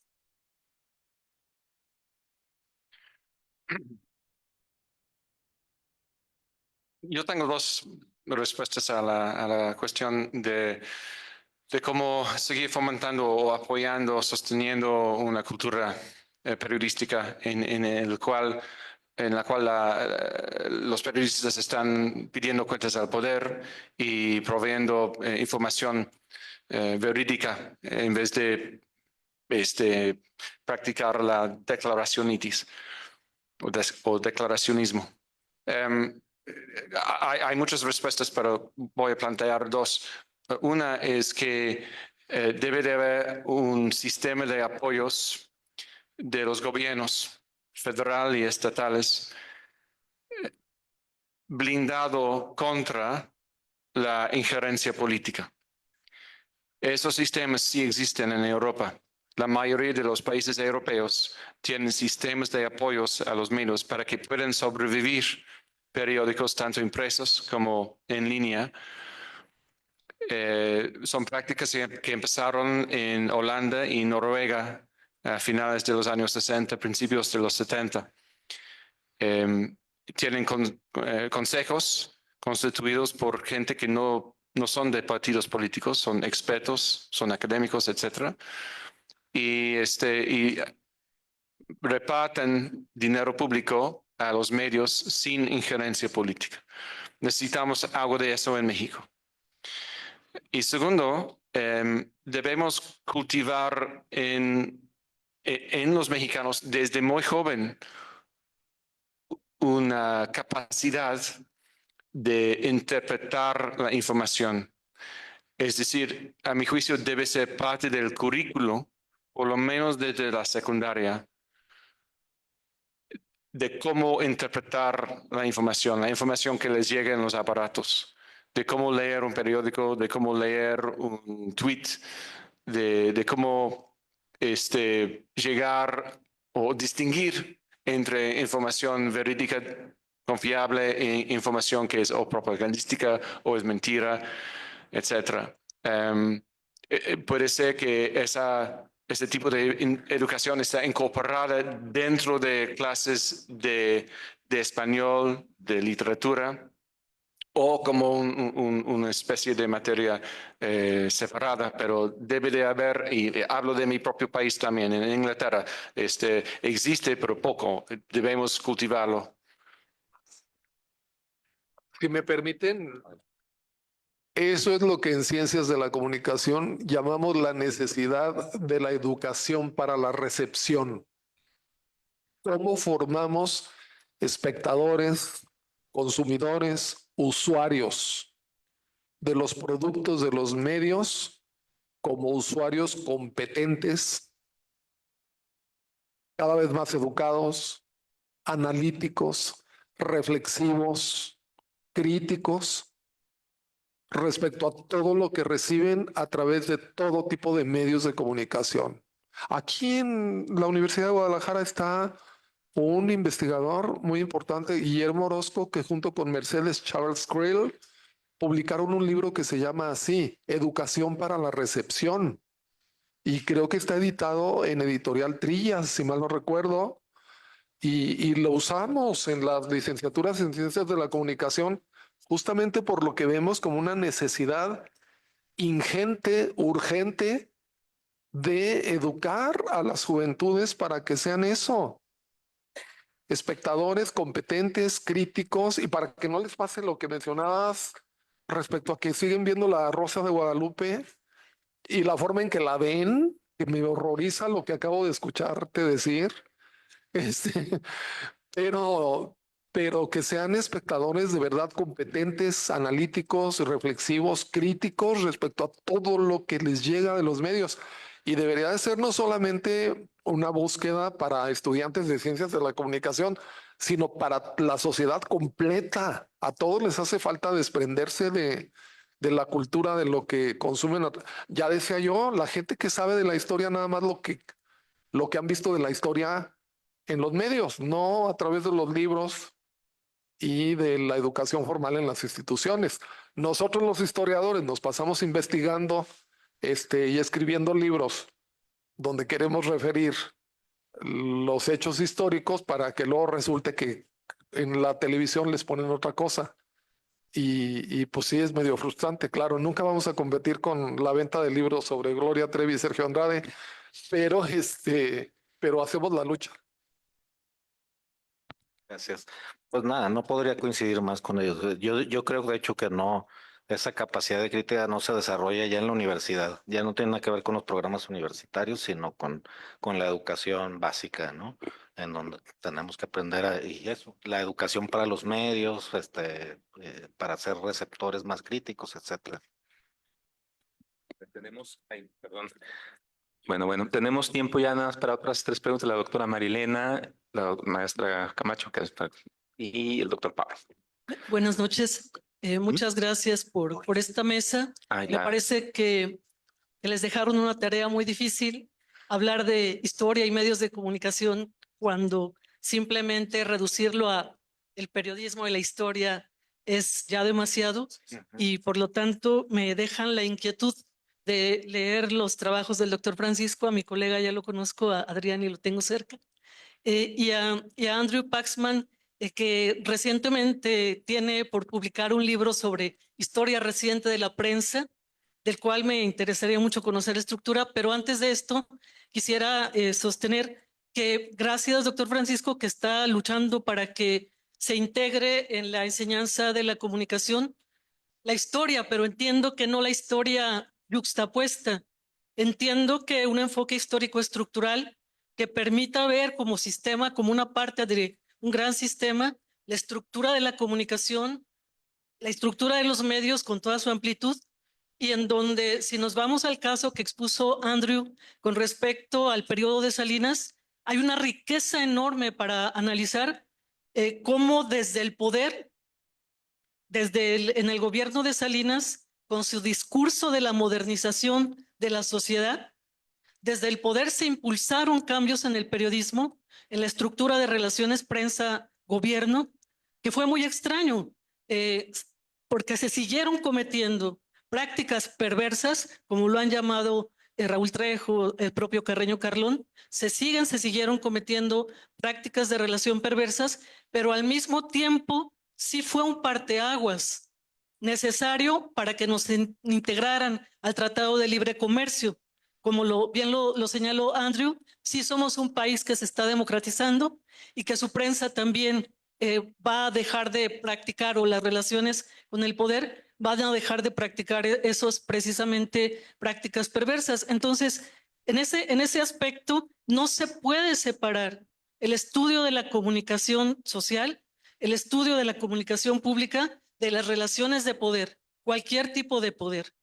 De otra manera, es una fragmentación que nos deja igual, sin alfabetización de ningún tipo. Entonces, para cerrar nada más, le quisiera pedir a Andrew si nos puede dar un petit aperçu de su libro que está por publicarse en inglés, La historia reciente de la prensa. Me gustaría saber qué tan reciente, qué tan amplio es el espectro que abarcas sobre la historia de esta prensa que tienes, y cómo estructuras o qué ejes planteas para darnos a conocer lo que ya me gustaría leer. Muchas gracias. Bueno, muchas gracias por la pregunta.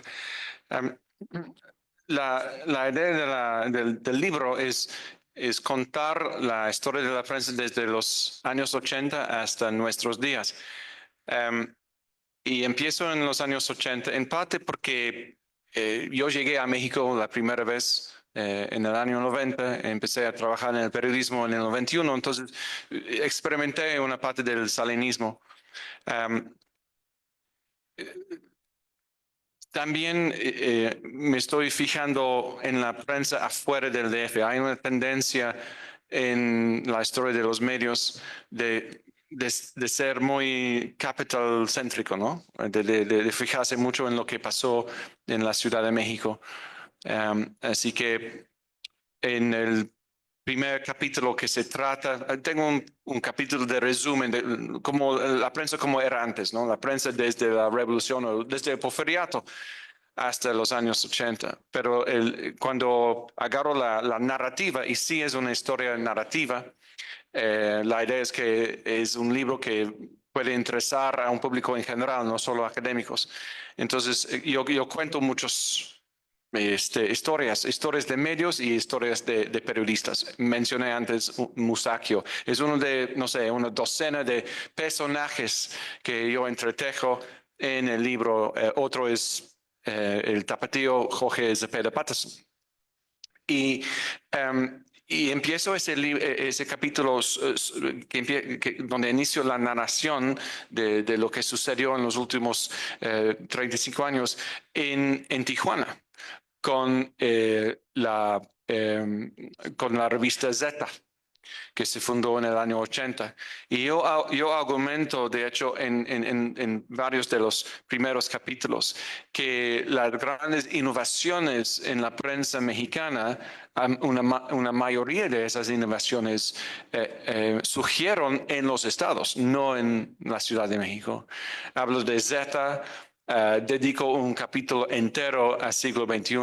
Hay otro capítulo que se trata de reforma, pero gran parte del capítulo se trata de el norte y cómo el norte se fundó en los años 30 y ya por los años 80, bajo el mando de Alejandro Junco, fue un periódico muy crítico.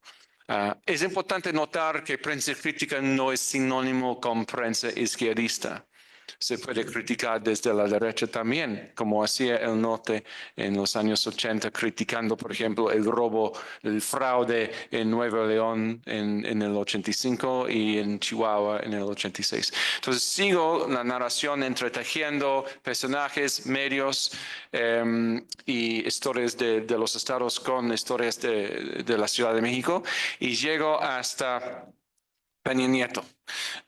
Y el título tentativo del capítulo sobre Peña Nieto es Peña Nieto inventado por la televisión, derrumbado por el Internet.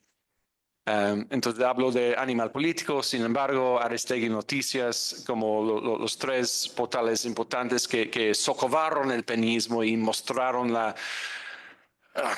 enorme cantidad de corrupción que persistía a nivel federal y en los estados. El epílogo está enfocado en la época del sexenio de AMLO. Y es solo un epílogo porque como historiador tengo cierta renuencia de sacar juicios históricos sobre un sexenio que estuvimos todavía experimentando cuando yo estuve terminando el libro. Entonces hay algo de eso, pero los historiadores dependemos para el enriquecimiento de nuestros estudios de la comunicación, el trabajo de los comunicólogos y las comunicólogas y esos trabajos sobre AMLO y su relación con los medios y con los medios experimentaron la 4T, todavía están apenas saliendo. Entonces, por eso es nada más una parte reducida del libro. Gracias. Yo nada más les aviso brevemente que la serie de estos 3 libros ya la dejé en la biblioteca, que me dijeron que es la biblioteca ideal para quienes están en ciencias de la comunicación, tanto el personal docente como la comunidad estudiantil.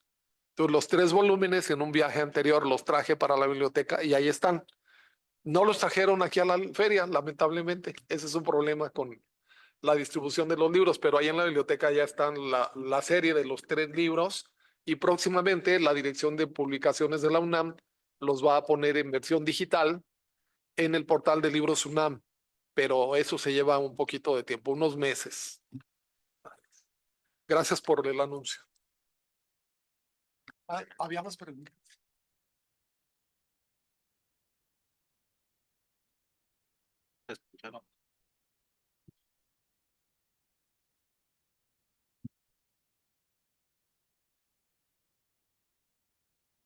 Para la pila.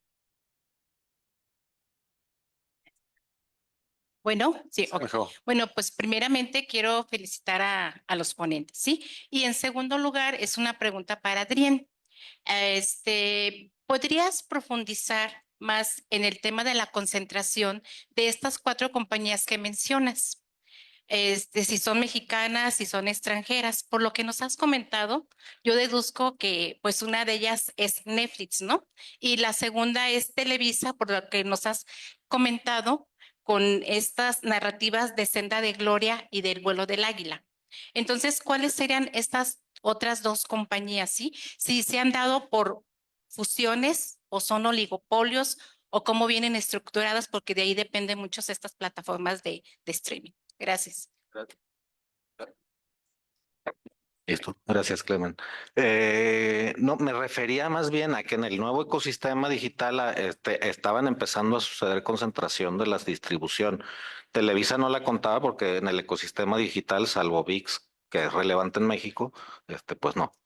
Pero el caso es que, digo, no, pero Televisa sigue siendo una productora internacional. O sea, me refería más bien a Netflix, Amazon, Disney y HBO, como las nuevas, digamos, las que controlan el flujo dentro del universo de las plataformas, ¿no? A eso me refería más bien. A Claro, ¿no? ¿Eh? A Claro Video, ¿no? Claro, video me parece relevante en América Latina, pero relativamente marginal en el sentido de que no es tan consumido, ¿no? Creo que es Netflix la primera, bueno, salvo YouTube, que es gratuita, y luego Netflix y así van eso. Creo que por allá había otra pregunta. Gracias. Bueno, antes que nada, muchas felicidades por una mesa que lleva una temática como esta. Ojalá se multiplicaran estas mesas en escuelas, no nada más de comunicación, en escuelas, en todas las escuelas de ciencias sociales, que son, que son el espacio pertinente para este tipo de reflexión, no el exclusivo, pero el pertinente. Yo más que pregunta quisiera dar 2 o 3 reflexiones y si les motiva dar una reacción a eso, pues bienvenidos. Lo primero que diría es, hace tiempo en diálogo con algún historiador, historiadora, yo le comentaba, hay una paradoja. Los medios de comunicación, particularmente la prensa escrita, ¿sí?, se convirtieron en fuentes de construcción histórica. Es decir, buena parte de la descripción de la historia, por lo menos la decimonónica y parte de la del siglo XX, se alimenta, no exclusivamente, pero entre otras cosas, de los medios de comunicación, en particular de la prensa escrita, ¿no? Si partimos desde la perspectiva sociológica de que la prensa opera construyendo realidades, no reflejándolas, sino construyéndolas, la pregunta es qué tan válida será la historia que se alimenta de una cierta forma de construir esa realidad, que es la prensa. Y esto tiene que ver con lo que puede suceder en el futuro. ¿Cómo se escribirá la historia en el siglo XXII? ¿Cuáles serán sus fuentes? ¿Qué tanto van a recurrir a TikTok o a otro tipo de plataformas para construir lo que sucedía en nuestra sociedad en este momento? Es una reflexión que hay que hacer desde la perspectiva histórica, pero también desde la perspectiva de quienes cotidianamente construyen narrativas, información, etcétera, para los medios. Estamos construyendo la historia cotidianamente, vamos a ponerlo así. Entonces, la pregunta es, suena paradójico, porque de pronto somos muy dados no a discriminar, a descalificar el contenido de los medios sin considerar que tarde o temprano serán fuentes de la historia. Esa sería una reflexión. La segunda es, en efecto, yo creo que no se puede hacer, en eso la colega María Elena tiene razón, no se puede hacer una historia de los medios al margen de la historia del poder político. Se tiene que hacer considerando el poder político como un contexto fundamental para entenderlo. Y yo creo que esta es hipótesis en el caso mexicano y quizá en muchos otros casos más, ese contexto político está crecientemente mediatizado. Es decir, la dependencia que las relaciones de poder tienen ahora de los medios no es la que tenían en el siglo XIX. Por muy importante que haya sido la prensa liberal en su momento para alimentar el movimiento juarista, no tiene nada que ver la centralidad de esa prensa con la centralidad de la televisión actual. Hay una permeabilidad tremenda social y políticamente. Y en ese sentido, yo creo que cualquier intento de construcción histórica tiene que ser un intento de construcción política, de análisis político. Luego, al margen de eso, alguna acotación, alguna observación. Yo sí creo que las prácticas perversas se han mantenido de una u otra manera en los medios de comunicación cuando se vinculan al poder. Solo que han cambiado. ¿Sí? Yo creo que a Loret de Mola no se le debe exclusivamente observar por su fortuna personal, que habría que preguntarse qué tan consistente es, qué tan válida es, de dónde surgió, sino que se le cuestiona por el tipo de prácticas. Por ejemplo, esta construcción de escenarios que se atrevió a llevar a cabo en proyección nacional, simulando secuestros, esas son prácticas perversas de los medios de comunicación. Y esas no están al margen ni de los propietarios de los medios, de las corporaciones, ni de los poderosos que actúan en ellos. En ese sentido, de nuevo, hay que actualizar prácticas, hay que actualizar el concepto de práctica perversa. Por lo tanto, me parece que es muy importante observar, por un lado, el papel que juegan los medios como alimentadores de la historia y, por otro lado, el papel que juegan como representadores de la historia, que en efecto es muy cierto lo que se dice, aprendemos de lo que vemos en los medios, pero no nada más aprendemos historia. Un estudio reciente del Pew Research Institute en Estados Unidos muestra que la principal fuente de información de los chicos, fuente de información noticiosa, es TikTok. No es el New York Times, no es el Washington Post, no es la CNN, no es ninguno de esos medios. Es TikTok. Ahí se informan los chicos actualmente. Eso nos tendría que llevar a reflexionar tanto como historiadores, como comunicólogos, sociólogos, etcétera, qué está pasando.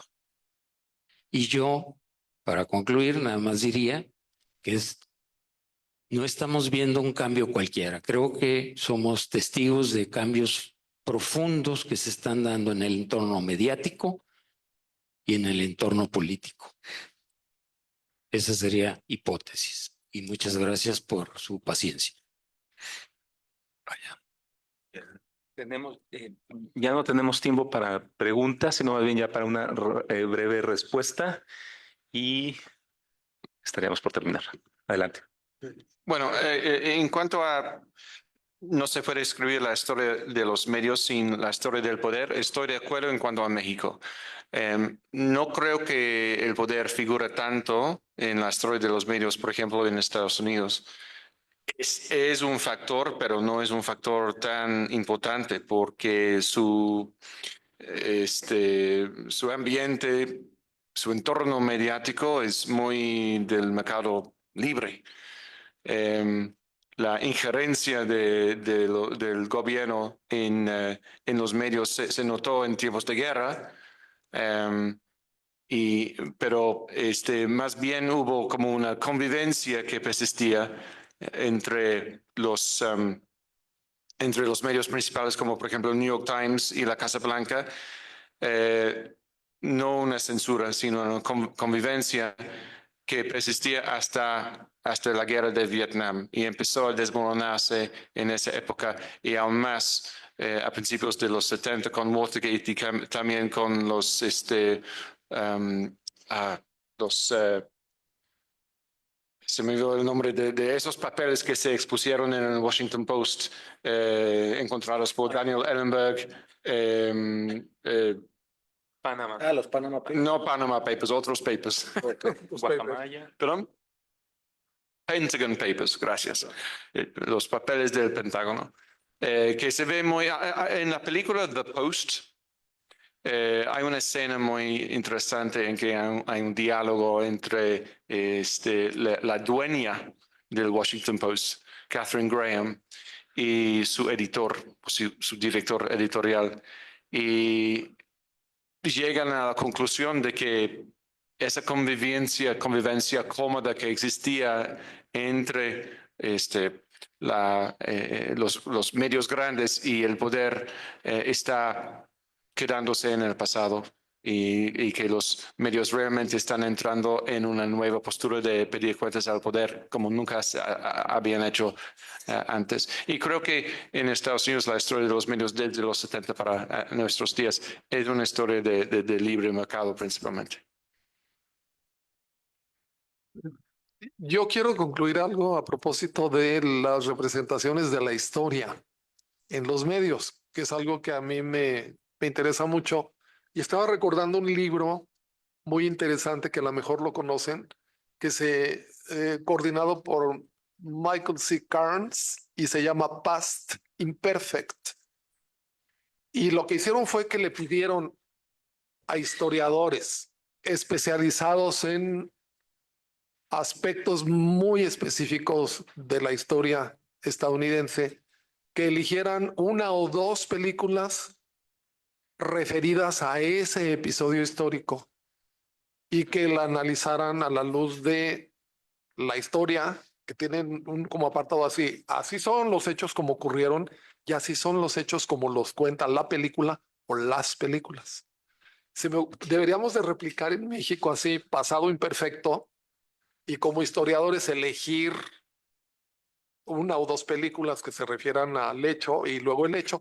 Para tu caso, pues está aparte de Todos los hombres del presidente y The Post, por ejemplo, como películas que te interesarían para ver el aspecto y así sucesivamente, porque si es un asunto muy serio de consideración, las formas en las que se refieren los hechos históricos, los procesos y los personajes históricos a través de los medios. Y recordaba yo el asunto que, por supuesto, tú lo sabes muy bien, cuando se hizo la telenovela sobre Maximiliano y Carlota, que quedan planteados como una especie de Romeo y Julieta a las que el malvado de Juárez les salvó la felicidad, y luego viene el reclamo del gobierno para exigir que ahora hagan un desagravio y produzcan la telenovela El Carruaje. Sobre Juárez para desagraviar el insulto de haber puesto a Maximiliano y Carlota como víctimas de un miserable indio oaxaqueño. Entonces, esa clase de cosas son muy interesantes de referirlas para las generaciones contemporáneas. No sé si tú tengas noticia de un programa muy interesante que produjo Telesistema Mexicano antes de ser Televisa. Se llamaba El Juicio de la Historia y lo producía nada menos que Miguel Sabido. Entonces elegían un personaje histórico que iba a ser enjuiciado y tenías un fiscal, un defensor y tenías personajes históricos como, no sé, María Estuardo, Napoleón, Calígula, y se exponía como en un juicio una relación de hechos. Él hizo todo esto, esto y esto y esto. Entonces intervenía el fiscal para decir todo lo que tenía en contra y luego intervenía el defensor para explicar por qué había hecho lo que había hecho y al final se trataba de emitir una especie de veredicto y el programa se llamaba así, El Juicio, El Juicio. Y era un personaje histórico cada semana y con un fiscal y un defensor. Y era Miguel Sabido, que Miguel Sabido tenía otra perspectiva sobre la historia en los medios. Y no eran malos programas. Y a mí me gustó verlo y, y fue como una entrada a ver a través de esos programas a mi interés posterior para leer sobre Calígula y María Estuardo y Napoleón, etcétera, etcétera. Es decir, no satanizamos, el medio no es el problema, es quién maneja el medio y con qué intenciones y cómo, Claro. siempre. Nomás rápidamente, sobre el primer punto que pones sobre la mesa, Pablo, yo creo que ese es un debate en la historiografía bastante central ahorita, el que vamos a hacer con los testimonios del presente que no. Alguna vez hace años lo habíamos hablado con los correos electrónicos. ¿Qué iba a pasar con tanto correo electrónico? ¿Dónde iba a quedar? Bueno, pues ahora todas estas formas de producción tan efímeras como el TikTok. Yo veo a los estudiantes que ahora proponen tesis sobre TikTok y les dices, bueno, ¿y cómo vas a encontrar los TikToks? Es que no hay un mecanismo porque entonces aparecen y el algoritmo y digo, bueno, pues entonces, ¿cómo encontramos el sentido? Sobre todo cuando estamos haciendo análisis, ¿no? Pero en fin, No hay tesis. no hay tesis. Sí, no va a haber tesis No estaba fuerte. Sí, gracias. Bueno, pues con esto llegamos al final de este panel, de este foro, de este debate. Pues queremos agradecerle a nuestros panelistas que están de este lado, al doctor Andrew Paxman, al doctor Francisco Peredo, doctor Adrián Charlois. Les agradecemos mucho su presencia a nombre del Departamento de Estudios de la Comunicación Social y la revista Comunicación y Sociedad, su equipo editorial. Muchas gracias.